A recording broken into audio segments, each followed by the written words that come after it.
Peace, peace, peace. Welcome to another episode with the original OG, aka Uncle the Corporal from AmazingFMRadio.co.uk, where we give you a little bit of this and a little bit of that, being the voice of reasoning. Please share, subscribe, and leave a comment. Your comments are well appreciated. Mr. Trevor Dixon, step to me. Omega, Omega, Omega FM. All right, thank you, Mr. Dixon. Now remember, I have never asked anybody to agree with me. However, what I would say is to understand, understand, or overstand where I'm coming from. Now, if you don't understand or understand where I'm coming from, all right, then it don't make a little sense for you and I to have any kind of conversation. I'm not saying agree with me. You don't have to ever agree with me, but understand where I'm coming from so we can have a conversation. If that's the case, then you know what? It don't even make sense having that kind of conversation. Anyway, I want you to take a look at it from my point of view. That's all, the flip side of the coin. I want you to think before you think before you think. That's all it is. All right? Now, we've been given history, and our history has been distorted. I gave you my last video I done was on the protocols of the Jewish elders, all right? And that one was how back in the 1900s, 1909, something like that, that they came up with this book on how to manipulate and control the world. All right? And in that, it was to have control the media. And with the media, right, with the media, they distort information to us. All right, now here's an example, all right? How his information has been distorted. Now, I don't know how true this is, but it's from the autobiography of Jesse Owens. Take a listen. What did Adolf Hitler do to black people in Nazi Germany? Most news reports and historians say Hitler was fueled by hatred against non-white people. But how were black people who went to Nazi Germany actually treated? During the 1936 Berlin Olympics, the famous African-American athlete Jesse Owens wrote in his autobiography that he received the biggest cheer of his career from the German audience. Hitler even warmly greeted him. Owens stated that Hitler didn't ignore him.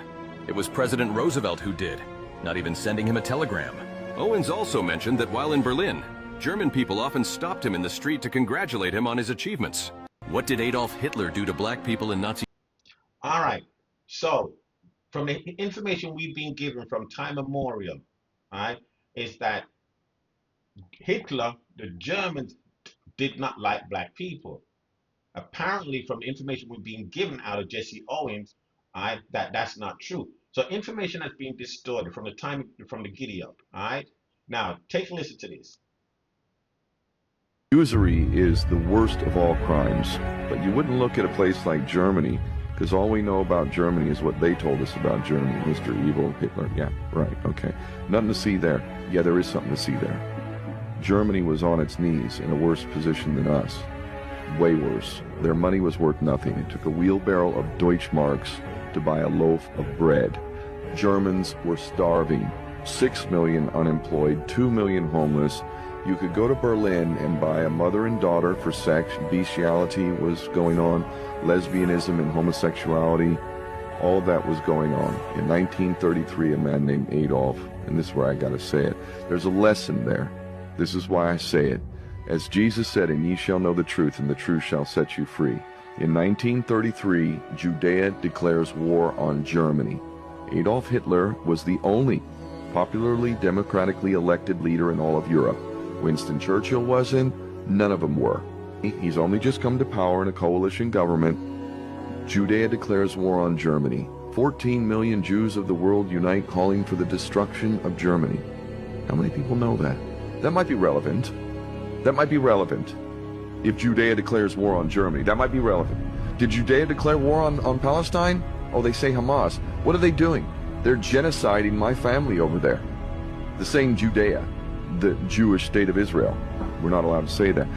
When Adolf came to power, 6 million unemployed, 2 million homeless, crime off the charts, pedophilia rampant, debauchery, and the sexual enslavement of humanity. Berlin was the moral cesspool capital of the world. Within 5 years of taking power, this bankrupt, starving nation had the highest wages in Europe, 6 weeks mandatory vacation on cruise ships that weren't allowed into this country because the British did not want British people to see how good the Germans had it. All of that he achieved, and he outlawed usury.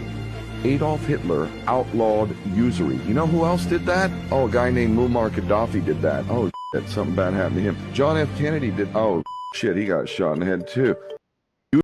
All right, so that's the flip side of the coin. All right, because remember, who controls the media, right? Is, as I said, the Ashkenazi European people. Then they were nomads, they were gypsies, they never had no land from the beginning. All right, so we've been given the information from their perspective. Now that we're in modern times and we've got social media, we can do our own research. And the whole thing is think before you think before you think.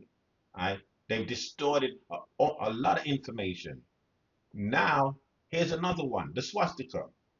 You and I know that the swastika coming from out of the pyramids, right? And even the Indian culture, it's looked at something as divine, worship looked upon as carrying power, right? But yet still, Hitler saw it and he took it for the same reason because he was thinking that he's going to get some kind of divine power out of it, right? But then here comes Ashkenazi now, put an evil connotation towards it. That meaning if you and I, as Africans, that we want to celebrate or continue our ancestral heritage through wearing the ankh, pardon me, not the ankh, the swastika, right? They would say we're anti-Semitic. They would want to send us to prison. So the whole thing has been distorted, right? From what is supposed to be good to bad. So what's up, what's supposed to be up is down. What's down is up. What's right is wrong. What's wrong is right. What's left is right. And what's right is left. All right. So now this group of people, right? This group of people, it's like, to be honest, they seem to be the most evilest set of people that we've come across in the last 100 years. All right. Now, when we look at the things that they've done, especially to the Palestinians, and they control the media. So they don't want us to see certain things, but it leaks through too. But remember this, I don't remember the guy's name, right? But Benjamin Netanyahu has gotten somebody to want to buy TikTok because they're saying TikTok is showing too much of the truth of what's going on in Palestine, this genocide. All right. Now, I want you to listen to Bashar Youssef, I believe his name is, with Piers Morgan. Take a listen to this. That we Or do not look at put this. ourselves in each other's shoes. And I want to do something very interesting today. I want to give, I like telling stories. And I'm going to tell you a very nice story. Tell and this away. is the story, surprise, surprise, of the suffering and the plight of the Jewish people. And I want to say that because it is very interesting when you see the trauma and the suffering that the people on the other side went through, you might understand why they're coming so. So this is, see this? This is a map of all of the history of the expulsion of the Jews in Europe. They've been like, I have never seen a minority being kicked around this much, right?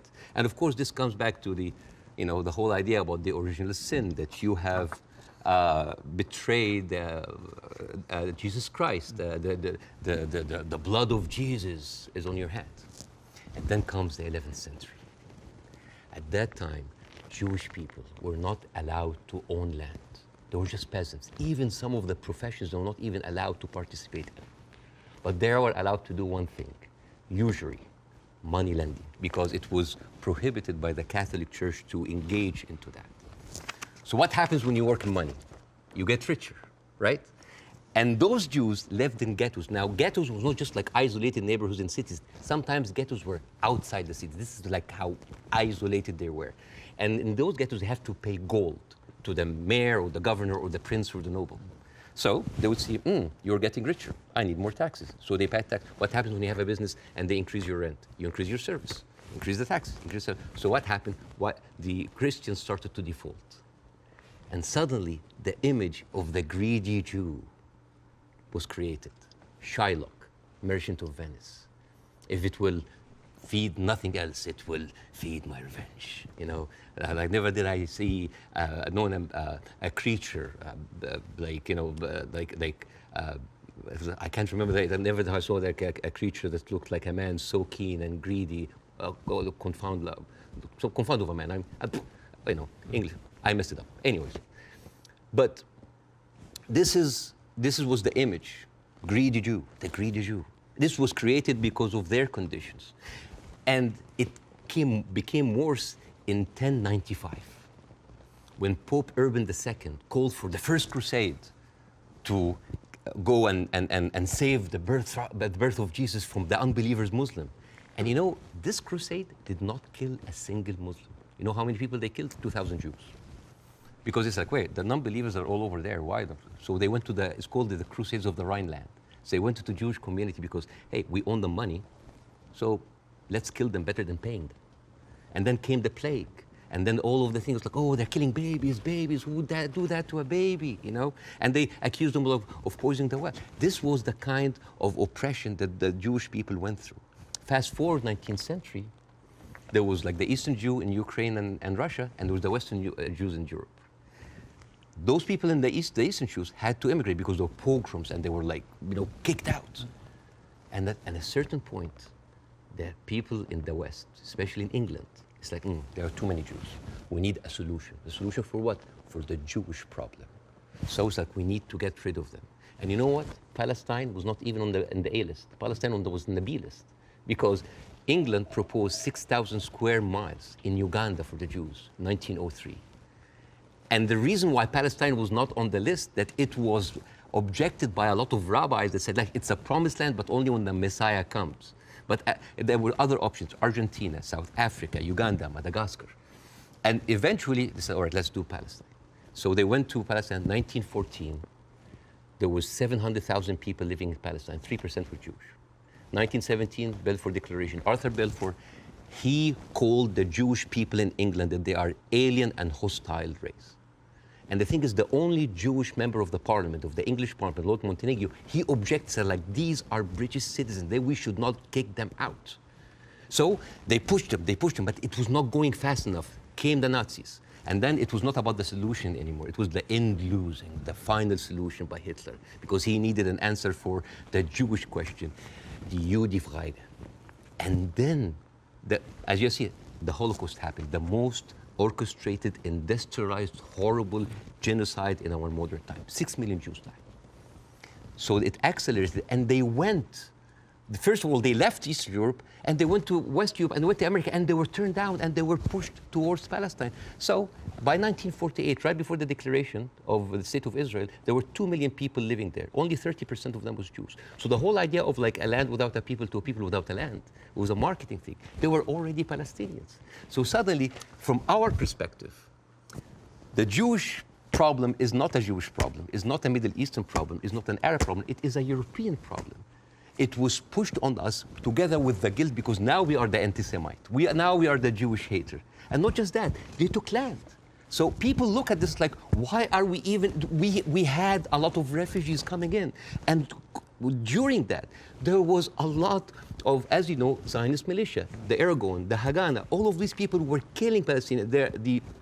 The famous massacre of Deir Yassin. You're talking about the atrocities of October 7th, it's horrible. But in the Arab mind, there is Deir Yassin, where there is an incredible movie called Tantoura, Tantoura, where the Israeli members of those militias, they talk about the atrocities that they did, including opening up the pregnant women's bellies and having bets if the boy inside is a boy or a girl. It is one of the most horrific, and they talk about it, some talk about with regret, and some talk about with pleasure. We did that, right? So you have even King David. I think your Prime Minister, Mr. Sunak, was there. And if I was British, I would question this. Because as you know, King David was bombed by the Aragon militias. 91 British soldiers died. I don't know, if I was British, how come my Prime Minister would have the nerve to stay in that hotel? I mean, you know, the ghost of the 91 British soldiers, that must be haunting for them. So you see? So when you see all of that, and you see that suddenly, overnight, 1948, there were 1.5 million Palestinians, half of them, 3/4 of them were overnight pushed into refugees. Yeah. And this is why it's called the Nakba, the catastrophe. So now we have all of this building up into the minds. And suddenly this was like a conflict, a hate, a problem that we didn't have to do anything with. This was basically pushed on us by the Europeans. You see, this is why it is important to say that. And I'm not saying that just like, oh, let's wipe out the state of Israel, let's like push them in the sea. No, but it's important when you talk about the conflict that you talk about the root causes, right?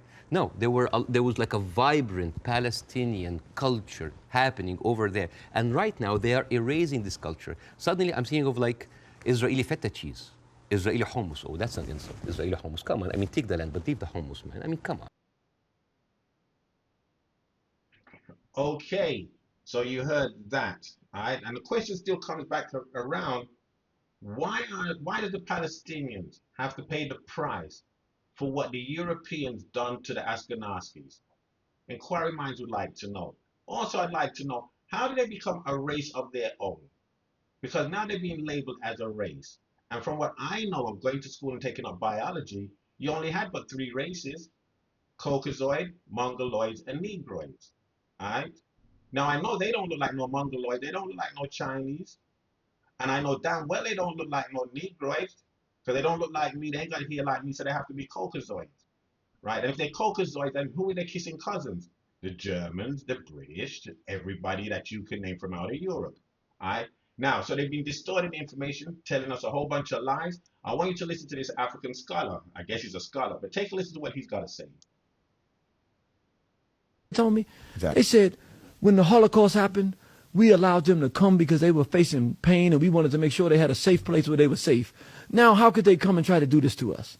I was like, y'all must don't know these Jews. Yeah, I saw what happened in Palestine. Hey, I know what happened in Germany. People don't talk about this. In 1905, the Jews went to Russia to try to kill the Tsar. When the Russians found out what happened, they stopped them and put them out. Nobody else in Europe wanted them. You know the one nation that would take them? Was it Germany or? Germany. Listen. Interesting. The Germans let them in 1905 in mass numbers, fleeing Russia. They weren't fleeing persecution. They were fearing justice. They tried to kill the Tsar. You can't kill. That's like killing the king. You can't kill the Tsar. They just, these arrogant Jews, financed by Wall Street, go in and try to kill the Russian head. The Russians said, you got to. They run into Germany. The Germans let them get into banking. Bad decision. Let them get into trade. The biggest trading partner with it, okay, just like we have everything is made in China now, back during that time, everything was made in Germany. They were the greatest producers at that time. Great relationship with America, like this. Yeah. Everything was made in Germany. The Jews took over. The Germans won World War I. People don't know this. The Germans won World War I. Do you know what happened? I'm not sure what they got. They were trying to make them pay for the war, right? No. They won the war. It was really over. But the Jews from Germany, the ones that the Germans let get rich, went to England and said, hey, you want to win this war? They said, yeah, but we can't win. The Navy, we didn't know they had a powerful Navy like this in Germany. I said, don't worry about that. We'll bring America into the war. It's the Balfour Declaration, right? I did hear about that. The Balfour. I didn't realize they'd almost won the war at that point. I know They had won the war. No. I know that's why I knew that's why they forced him in. They had won World War I. It was over. They were ready to go and sit down and talk. But the Jews said, we'll bring America in. Yeah, and America stepping into World War I made zero sense. There was no reason for us to step in, but it was just like it showed the power of the bankers. The Jews, it's an extermination. I don't have any other. It's an extermination campaign. Yeah. How can we get America, England, France, Germany, Russia? How can we get them all killing each other? We're trying to kill all the white folks. We got to get them in a major war. So we're gonna betray the Germans who saved us from death. Flip on them, and all they got to do, we'll bring America into this war. It wasn't about getting Palestine. That wasn't it. Yeah, That's just what they used. That was the added bonus. We want them at war with each other. But the added bonus, we're going to get our own homeland where we'll make it our base.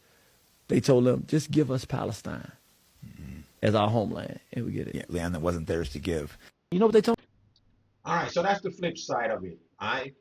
History lied to us. They don't tell us the flip side about what actually took place throughout time, but it's for you to think before you think before you think.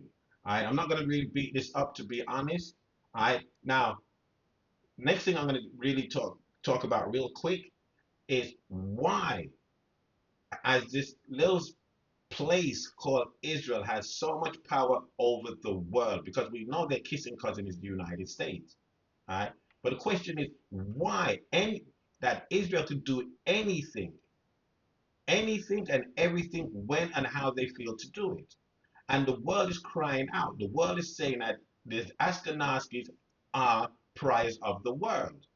They're evil. It's like they're evil by nature. And that's why you have, even in the African Caribbean community in the UK, they're saying, I don't agree with them. Don't get this thing twisted up into out of shape. But they say Hitler messed up. What do they mean by Hitler messed up? What do you mean by that? Hitler should have killed all of them. No, you can't say that. But I understand. I don't agree with it, but I understand. And the question is, why is Trump, why is the American people allowing Israel, these Ashkenazis, from out to Europe to do what they're doing? Right? And the only conclusion that I can come up with, right, is that Mossad makes the CIA, MI5, MI6, KGB look like cartoons, look like little kids. Right? Mossad is like Edgar Hoover for the FBI. Remember, Edgar Hoover had a dossier on everybody. Marilyn Monroe sleeping with the Kennedys. He had a dossier, and nobody could do nothing to him. Well, it's the same thing with Mossad, right? That apparently nobody could say anything or do anything towards a state called Israel or these Ashkenazis, right? Now, who controls? Mossad controls Robert Maxwell. Remember Robert Maxwell? His daughter went into prison at Ghislaine Maxwell. Right? Who was Robert Maxwell controlling? Epstein.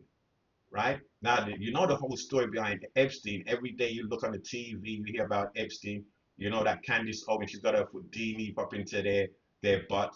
Right? You know, Tucker Carlson is on this Israel thing that they did wrong left to right. Why does Israel have so much power over the United States that Mega now is peed off with Trump because Mega is saying, I thought it was America first, not Israel first. All right. So now I want you to take a listen to this. All right. Take a listen to this. As Israel's atrocities in Gaza have become ever more clear, committed Zionists have been forced to dismiss an ever wider range of international institutions, as Mehdi Hassan found out at a recent debate. I want you to also offer defense of international institutions at this moment as it relates to holding the state of Israel to account. I have just one sentence to say about that, is that the entire world wants a ceasefire, and the United States and Israel and, I don't know, the Micronesia and whatever else don't, right? The entire world takes a very different view, unfortunately, to the people in this room and to Douglas and Natasha. The International Criminal Court, the International Court of Justice, the UNHCR, UNICEF, Doctors Without Borders, Amnesty International, Human Rights Watch, Oxfam, Christian Aid. Yep, you're booing. What does it come to when you're booing Oxfam? What does that tell you about yourselves? You're sitting here booing Oxfam to defend Benjamin Netanyahu. Let me just deal with something you just said. You talked about debunking propaganda. First of all, you can't even get Israeli propaganda straight. The Israeli government's own security agency, Shin Bet, investigated what you just said and said, no, we found no evidence that workers from Gaza were involved in the October 7th attack. Oh, Shin Bet are lying. They're booing Shin Bet, the Israeli security service. Got it. All right, so that shows you how evil that little state or place called Israel is. And the questions, pardon me, the question still comes about, why does the United States bow down to Israel? Now, you know the funny thing is, you and I know Trump is a very arrogant, narcissistic individual. He don't give a damn. It's all about him. You know what he done to Zelensky. You know what he done to Ramaphosa, right? But here's what he done. He decided when Benjamin Natta will kill you, went to the United States, Trump pulled a chair for him so that he could sit down. Who is Benjamin Netanyahu to have that kind of influence, or to be able to allow to have Trump pulling a chair for him? Trump's gone over, I believe it's Israel, one of them places the other day. You know what he's saying now? He's saying to the prime minister that Benjamin Netanyahu that will kill you should get a pardon. A pardon for what? Because remember, he's on trial. So the question is, what influence do they have? And as I said, we go through the line. Epstein was being controlled by Robert Maxwell. Robert Maxwell was controlled by Mossad. Robert was his name, Docheritz, right? A lawyer that was for Epstein. He is the mouthpiece. He's the attorney. He's the lawyer for Mossad. Anytime anything goes wrong, they put him in the middle of it. All right. Now, Israel, the axis of evil. Is it the axis of evil? Yes, it is. I'm going to play something with Piers Morgan. Now, you got this female from Israel, the most evilest, and she is just part of them. That's it, what they call a settlers. What's the difference between colonization and settlers? Colonization means that, like England, they captured somewhere, they left the people there, right? And they let them govern themselves, but they overruled at the end of the day. I'm not saying it's right, I'm just telling you what it is. All right. Settlers is people that come in and want to move you out. And this is what's going on in the West Bank, right? That these settlers and the United States government, the question is, are they not seeing what we're seeing? Are they not? They have intelligence. They've got the most sophisticated, one of the most sophisticated intelligence agency. And if we can see what's going on, you're trying to tell me that they can't see what's going on? But the reason why these settlers and Benjamin Netanyahu that will kill you and his cabinet members is because they know they've got the United States, they've got Trump behind them, and that's all they need. Listen to how this woman talks.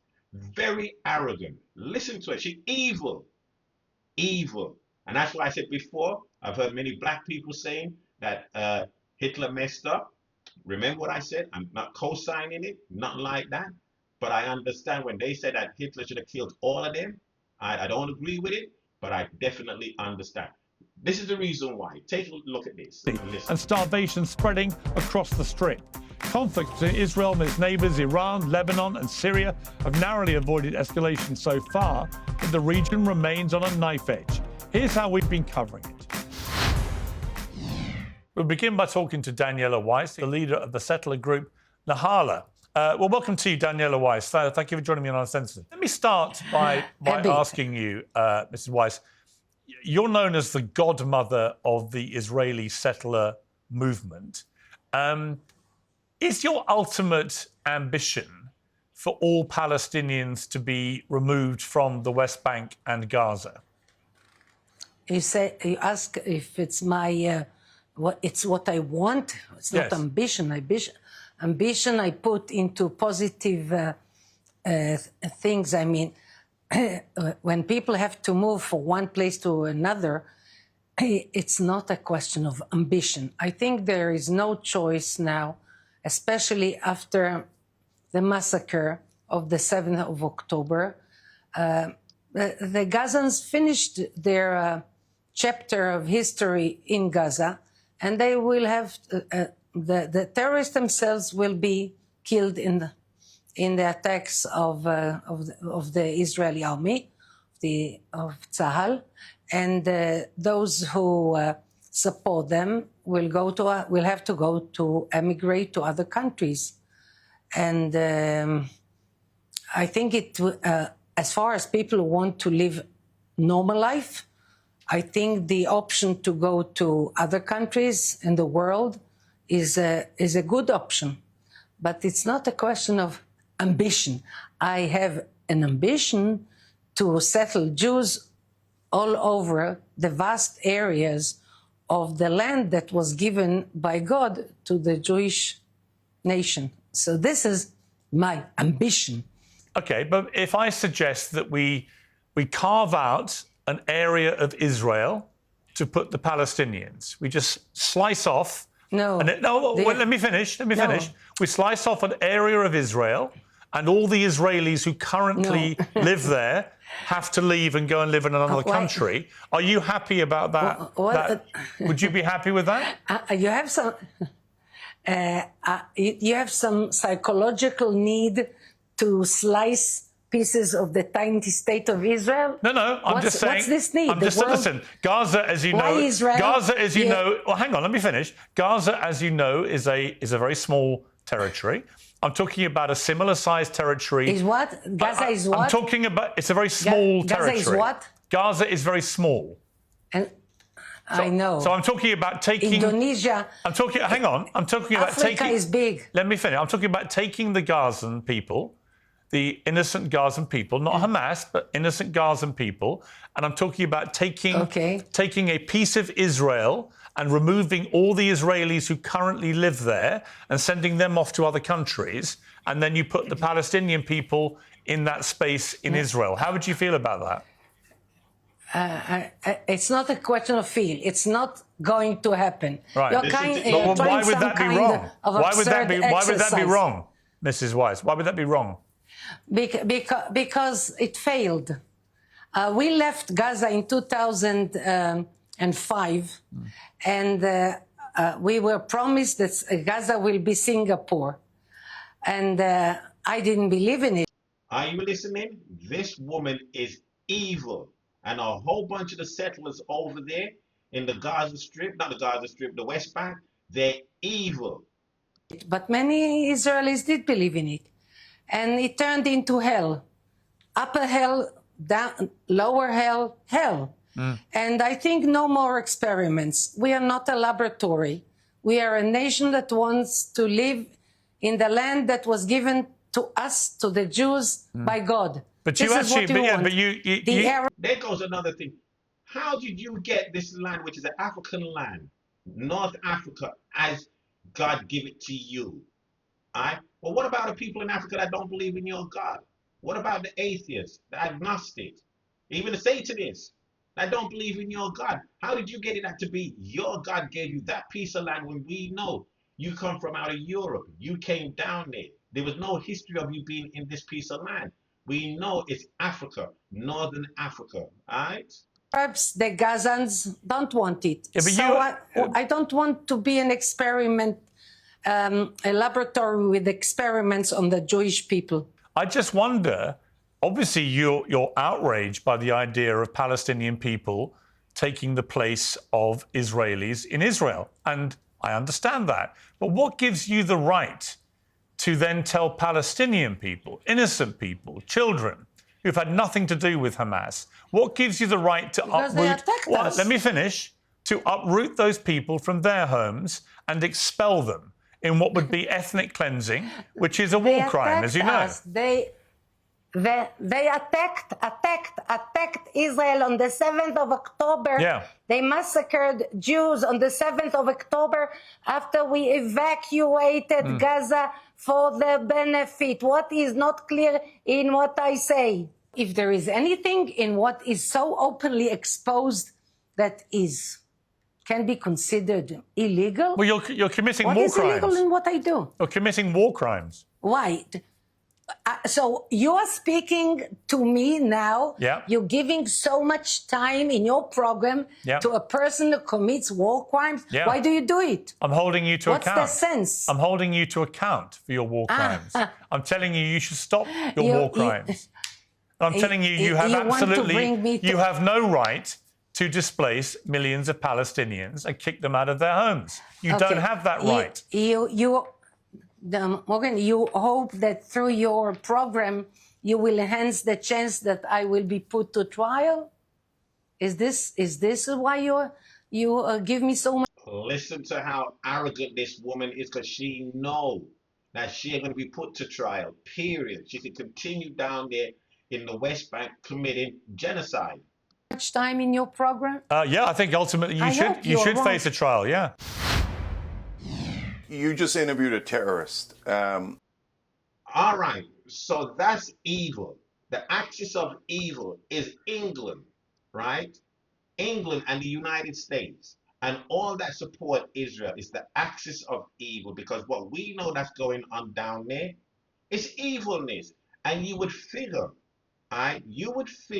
that the Ashkenazis that stated that it was 6 million of them that was killed, you would figure that they would be more compassionate, overstanding, because what they went through. We, as Africans, we lost 125 million in the African slave trade. Leopold killed 14 million. We're compassionate. We overstand. We wouldn't want it to happen to nobody else. Yet still here you got these ones that claim they're 6 million, and look at the atrocities that they're committing. Anyway, I'm going to wrap it up with Mehdi Hassan. Take a listen to this or view this. And Mehdi Hassan, you have the final word in this debate. One more time, your argument for why Israel's actions in the Gaza war were not justified. Ladies and gentlemen, were the actions of Israel in Gaza justified? No. Look, the argument is pretty simple tonight and pretty hypocritical from Elon. What we've heard tonight is that nothing justifies October the 7th, but October the 7th justifies everything. Well, I'm here tonight to tell you, no, October the 7th does not justify everything. It does not justify the suffering in Gaza. It does not justify the killing of kids in Gaza. It does not justify the starvation in Gaza. It does not justify the rape and torture of Palestinian detainees, which Elon refused to condemn tonight. It does not justify any of that. It doesn't justify the tearing up of the Geneva Conventions, the defiance of international law and the ICC and our own Leahy law. Yes, October the 7th was a war crime, but the response to a war crime is not to commit your own series of war crimes on an epic scale. 33 times as many people killed since October the 7th as were killed on October the 7th. And I'll say this to you, look, very, very clearly, if you support this motion tonight, you are opening the gates of hell, not just in Gaza, but globally, because every dictator and tyrant around the world will say, Israel's actions were justified? Then so are mine. Putin, Assad, Kim, they'll all say, Israel killed kids. Israel killed aid workers. Israel killed journalists. So can we. And I will be very clear. I will be very clear with you tonight. If you are here tonight, ladies and gents, if you're here tonight to defend what Israel's done, knowing full well what Israel has done, if you're defending the human suffering in Gaza, the amputation of little kids, if you're doing that in full knowledge, then you're not just here to defend the indefensible or justify the unjustifiable. I'm sorry, you're a sociopath. And I will say to you,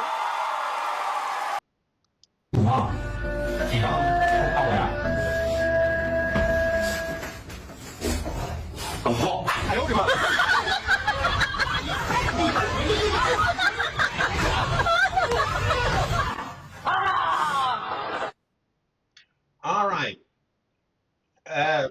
The presentation was about the protocol of the Jewish elders. That was played. I done that a couple of days ago to show you how this book, that even in the ideology, whether you agree with it or not, right, it's the concept of it. And is the concept of the protocols of the Jewish elders true? Yes, the concept. Whether the book existed and it's a lie or whatever, the concept is there. Right? And now we can see in modern times, right now, that the concept is there. Who controls the banking system? Who controls Hollywood? Who controls the musical industry? Who controls the pharmaceutical companies? We know who's doing that, and who gives us misinformation. It's only but one group of individuals, which what we say is the Ashkenazi. But things is changing because of modern technology, where we don't have to rely on ABC, BBC, ITV, NBC. We don't have to rely on that no more. And that's the reason why Benjamin That Will Kill You decide to want to get one of his friends then to purchase TikTok, because TikTok is not governed by the so-called elite, that 1% that runs the world. And on that note, listen, please share, subscribe, leave a comment. Your comments are well appreciated. And one more thing, what I'd like you to do is think before you think, before you think. You all have a pleasant one. This is the original OG from OmegaFMRadio.co.uk, where we give you a little bit of this and a little bit of that. I'm through the door. Peace one. I'm out.